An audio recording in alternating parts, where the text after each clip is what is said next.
আসসালামু আলাইকুম। আশা করি আপনারা ভালো আছেন ও সুস্থ আছেন। তো দেখুন, একটু করে ঝড় হচ্ছে আর কিন্তু ফুল গাছগুলো উল্টে যাচ্ছে। তো আজকে আপনাদের সঙ্গে আবার শেয়ার করব যে এই বর্ষায় আমরা গাছে কি খাবার দেব বেগুন গাছে।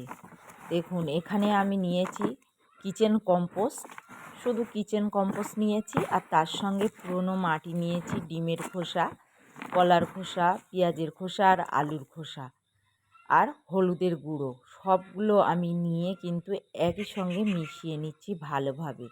নিয়ে আমি বেগুন গাছের গোড়াটা ভালোভাবে খুশে দেব। তবে আরও একটি খাবার কিন্তু আমি এই গাছের গোড়ায় দেব, সেটা অবশ্যই আমাদেরকে কিন্তু এই বর্ষায় মাসে একবার দিতে হবে।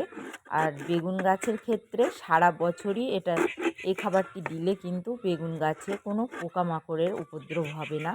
আর বেগুন গাছ কিন্তু সরাসরি কিন্তু সবজির খোসা, কাঁচা সবজির খোসা কিন্তু খুবই পছন্দ করে।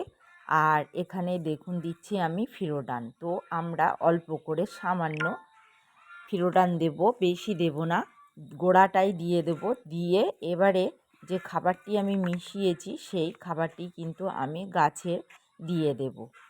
তো অবশ্যই বন্ধুরা, এইভাবে বেগুন গাছ থেকে প্রচুর বেগুন পেতে গেলে কিন্তু খাবার দিতে হবে। তা আমার প্রত্যেকটি বেগুন গাছে কিন্তু প্রচুর বেগুন ধরেছে।